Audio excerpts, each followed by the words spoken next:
Hey guys, today we are going to learn how to check our Gmail. All right, so email. When you're at school, we're going to be using G Suite, and you're going to be using Gmail to communicate with me, with your classmates, with your other teachers, and so you need to know how to do that. So here goes. First of all, you've got to get into G Suite. So I got on the internet and I went to google.com. And I click the 9 square or the hamburger, whatever you would like to refer to it as, and I choose Gmail.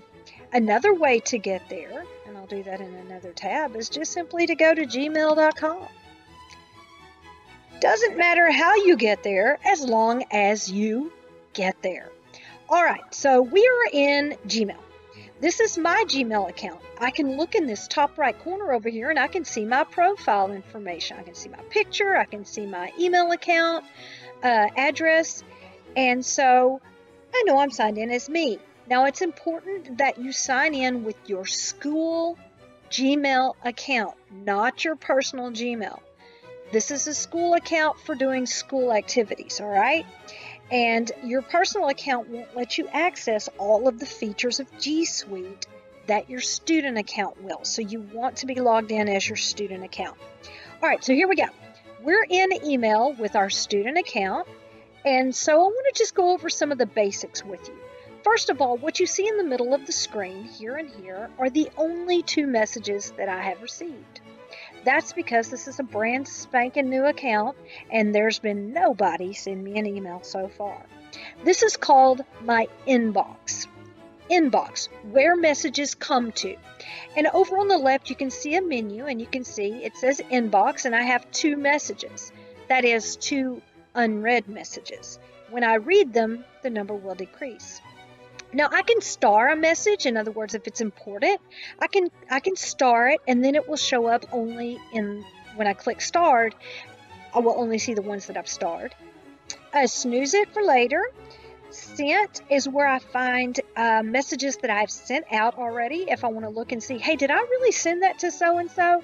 I can look in sent items to find messages that have already been sent.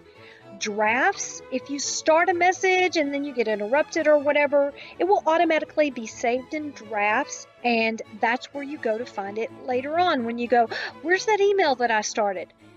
Unfinished emails are in drafts. Now, I can go to more, and when I do that, I can scroll down and you can see that I have under more, I have things important. Again, if I choose to label an email message as important, that would be found here.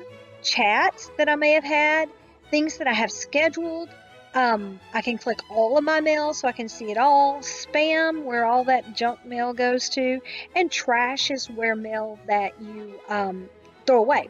When you're tired of a message, you don't need it any longer, you delete it. You will find it in trash later on because it puts it in trash. And you can categorize and label. And then you have the unique ability in Gmail now to actually start a meeting and join a meeting straight from Gmail. And you can chat straight from Gmail. So that's really pretty cool. So those are all of the features within it. But the basics of Gmail is here in the middle are the messages that you've received. And to read it, you just simply click on it and read the message. Okay. Notice my inbox number went from 2 to 1. That's because I had already read, that's because I read this message. Next up, let's learn how to compose a message. That is, how to write an email message. So I'm going to click the compose button in the top left corner. And it wants to know, who am I sending the message to?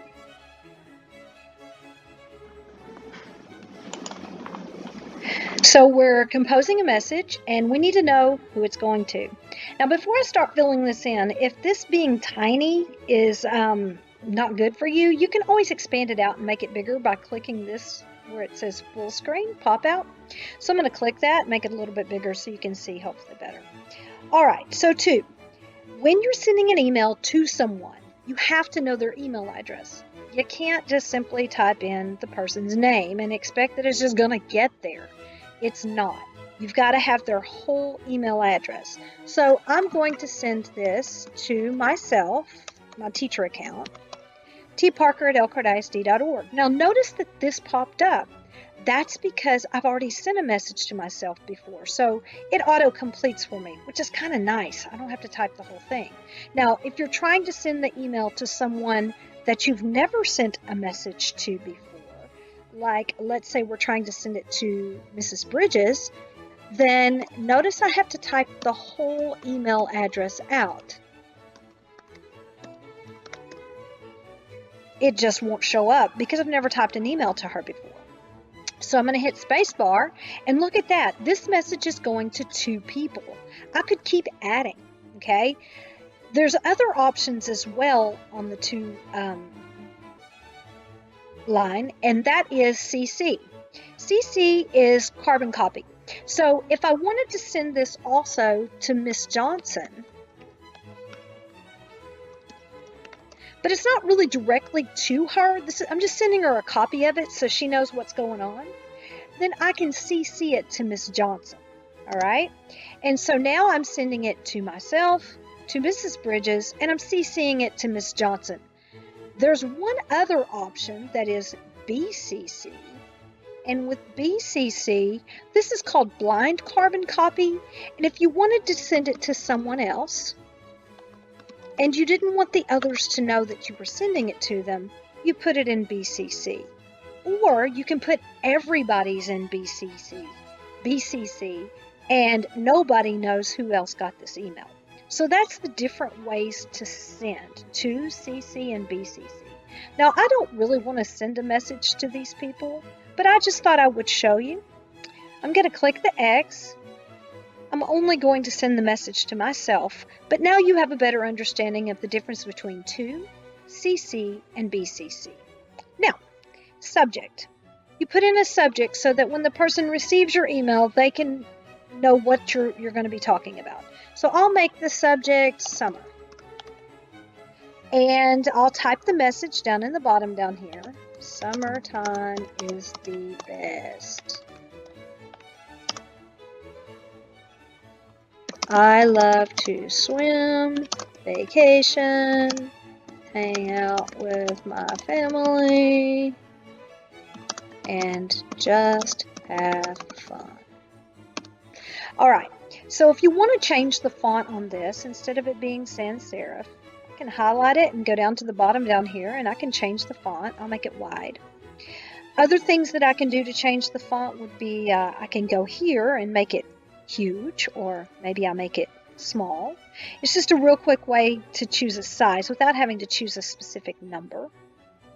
I can bold it, I can italicize, I can underline it. I can change the color of the text, that would be the words, so I'll make the words red. And if you go back here, I can also change the color of the background. I made the words red and the background blue, okay? You don't want to do that on formal emails, but it's really cool that you are able to do that. All right, then I can choose to center it, or right align it, or I can keep it normal over on the left. I can put numbered bullets or just bullets, my indents, my quotes, all kinds of things you can do to format the writing, the font. All right. Now, the next thing I want to talk to you down at the bottom, other than formatting options, next to it is attachments. Sometimes you need to send an attachment, something that you have and you need somebody else to be able to access it. It could be a photograph, it could be a file, it could be a project that you're turning into your teacher. It's important that you know how to attach files. So I'm going to click the little paper clip in the bottom left corner, and then I'm going to go find what I want to attach. So I will attach, let's attach this one, open.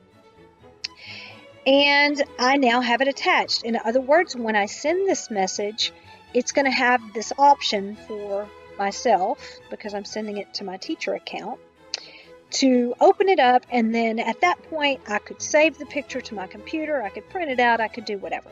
That's what an attachment is for. And you can attach many different kinds of files. It doesn't just have to be a picture. Watch this. I'm going to attach, let's just go to Documents, and I will attach,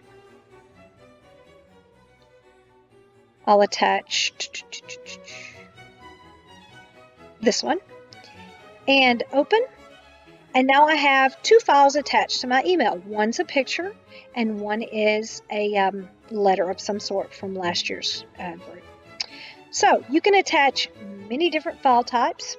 Next up, down at the bottom after attachments, you can insert a link. All you emoji lovers, check it out. Tons and tons and tons of emojis. Tons and tons and tons. You will not run out of any options. Some of you, I'm sure, could spend days on this. Just don't waste too much time on it because, well, time is limited. But you do have emojis that you could choose from. All right. I'll close that one out. And so now the message I have all together. I've got who it's going to. I have a subject. I've typed a message. I've changed the formatting of the font, although you don't have to do that, but if you want to, that's how you do it. I've attached an image, picture. I've attached just a regular old file. Now I'm ready to actually send it. Now before I hit send, I want to show you this little down arrow right here. If I click it, I can choose to schedule to send it. In other words, I could wait and send this next week if I wanted to. But I don't. I want to send it now, so I'm going to hit send. And the message has been sent. When I go to Sent Items over on the left menu, notice that there are two files, the one that I just sent now and one that I have sent previously. Now to get back to my message box, my inbox, I click where it says inbox. Notice that I have an email. Look at this. I got a letter. Anyway, so I can open it up. Let's see what it is. And it says, how are you today? I hope things are going your way, TTYL. All right, and look at this. It even gives me some suggestions of how I want to reply, but I think I'll just use my own brain and click reply, and I'll type it in. Things are going great. Thanks for asking. So, now all I have to do is hit send, and I've officially replied to that message. Now, forwarding, if I want to forward the message to somebody, I click forward, and maybe I want to share this with someone else. So next to to, I put who I want to share it with. I'll share it with Miss Bridges. And if I were really going to send this, which I'm not, but if I were, I would hit send, and it would send it to her. And that's a forward. That's sending something on to someone else. Okay, so that's the basics of Gmail. You have learned what the different options are here under menu. You have learned how to compose a new message and how to send it. You've learned how to check your inbox and reply back. Go ahead and send this, but it'll sit in my drafts forever. All right, send. And you've got just enough to make yourself successful. If you have any questions, let me know. Have a great day.